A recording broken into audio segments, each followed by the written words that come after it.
తర్వాత వచ్చి committee members వచ్చి మనకు సంబంధించిన సమస్యలను చెప్తే సార్తో మాట్లాడిస్తామని చెప్పిండ్రు.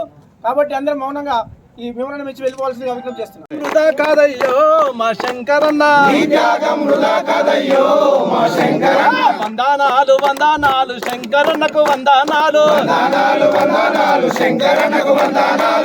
ఓ ముఖ్యమంత్రి గారు, నీ యొక్క నిరంకుశ తప్పుడు విధానాల వల్ల ఇవాళ శంకరన్న బలైపోయిండు.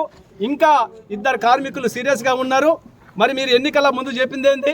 ఈ ఆర్టీసీ సంస్థను విలీనం చేస్తామని చెప్పిండ్రు, ప్రభుత్వ ఉద్యోగులకు గుర్తిస్తామని చెప్పిండ్రు, యూనియన్లో ఎలక్షన్స్ పెట్టిస్తామని చెప్పి పునరుద్ధరిస్తామని చెప్పిండ్రు, బకాయిలు ఇస్తామని చెప్పారు. కానీ ఏం చేస్తున్నారు? మొండిగా ఉన్నారు. అందుకే మంత్రో ఓ ముఖ్యమంత్రి, నేను ఆర్టీసీ కార్మికుని మాట్లాడుతున్నా. మంత్రో ఓ ముఖ్యమంత్రి, మంత్రో ఓ ముఖ్యమంత్రి, నేను ఆర్టీసీ కార్మికుని మాట్లాడుతున్నా. మంత్రో ఓ ముఖ్యమంత్రి, మంత్రో ఓ ముఖ్యమంత్రి, నేను ఆర్టీసీ కార్మికుని మాట్లాడుతున్నా. మంత్రో ఓ ముఖ్యమంత్రి, మంత్రో ఓ ముఖ్యమంత్రి, నేను ఆర్టీసీ కార్మికుని మాట్లాడుతున్నా. మంత్రో ఓ ముఖ్యమంత్రి, నా ప్రశ్నకు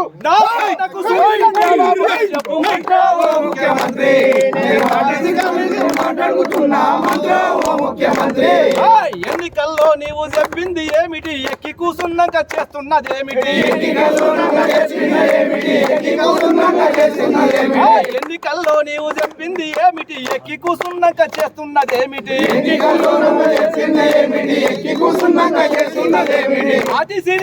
ఆర్టీసీ కార్మికులను అవసరపడుతున్నావు, రాష్ట్రాన్ని ఏమో మింగుతా ఉన్నావు.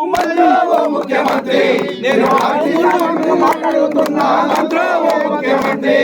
అదేవిధంగా ఈ ఆర్టీసీ కార్మికులకు మద్దతుగా మన కళాకారుడు అరుణోదయ సూరిబాబు 3వ రోజు ఈరోజు ఆర్మూర్ డిపో నుండి సబ్ కలెక్టర్ ఆఫీస్ వరకు మౌన ప్రదర్శనతో శ్రీ శంకరుడు ఆత్మశాంతి కొరకు మౌన ప్రదర్శనతో వచ్చి మా సమస్యలను మెమోరాండం రూపంలో సబ్ కలెక్టర్కి ఇవ్వడం జరిగింది. మా లోకల్లో కూడా మాకు అక్కడ డిపో వద్ద టెంట్ కానీ వంట వార్పు కానీ అవకాశం ఇవ్వడం లేదు. దీనికి సహకరించమని సార్ని కోరడం జరిగింది. వారు సూపరింటెండెంట్ గారు వారికి చెప్పి పర్మిషన్ ఇప్పిస్తామని చెప్పిండ్రు. అలాగే మా సమస్య ఏంటంటే గతంలో జరిగిన మా 54 రోజుల సమ్మెలో 35 మంది అసువులు బాసిండ్రు. ఇప్పుడు మళ్ళా మన శంకరన్న అసువు బాసి ఇంకిద్దరు కొట్టుమిట్టాడుతున్న ప్రాణాలతో.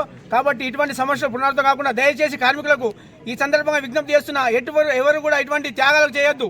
మనం కొట్లాడి సాధించుకుందాం. మన ప్రాణం పోతే మన ఇంట్లో ఉన్న పిల్లలు, మన మనమరాళ్ళు, మన కొడుకుల పిల్లలకు మనం దూరం అయిపోతాం. కాబట్టి దయచేసి ఎటువంటి ప్రాణత్యాగాలు కాకుండా మనం పోరాడి గట్టిగా ఇంకెన్ని రోజులు స్ట్రైక్ అయినా మన సమస్య పరీక్షించే వరకు ఒకదాటిపై నిలిచి సమస్యను పరిష్కరిద్దామని తెలియజేస్తున్నాం. జై ఆర్టీసీ. 3వ రోజు చేరుకుంది. సమ్మెలో భాగంగా ఆర్మూర్ డిపో నుండి ఈరోజు సబ్ కలెక్టర్ గారికి వినతి పత్రం ఇవ్వడం జరిగింది. మా సమస్యలు ప్రభుత్వం ఇచ్చిన హామీలనే అమలు చేయమని చెప్తున్నాము. ఇప్పటికి కూడా ప్రభుత్వం స్పందించకపోవడం చాలా శోచనీయం. కావున ఈరోజైనా ప్రభుత్వము మా జేఏసీ నాయకులతో చర్చించి సమస్యలు తొందరగా పరిష్కరించాలని, అలాగే ఇప్పుడు జరుగుతున్న కొన్ని ఆందోళనలో మా శంకర్ నర్సంపేట్ డిపో డ్రైవర్ గారు శంకర్ గౌడ్ గారు తాను ఆత్మహత్య చేసుకోవడం జరిగింది. ఇలాంటి పునరావృతం కాకుండా ప్రభుత్వము వెంటనే స్పందించి చర్చలు సానుకూలంగా చర్చించి మా అందరి సమస్యలు పరిష్కరించాలని మీడియా ద్వారా కోరడం జరుగుతుంది.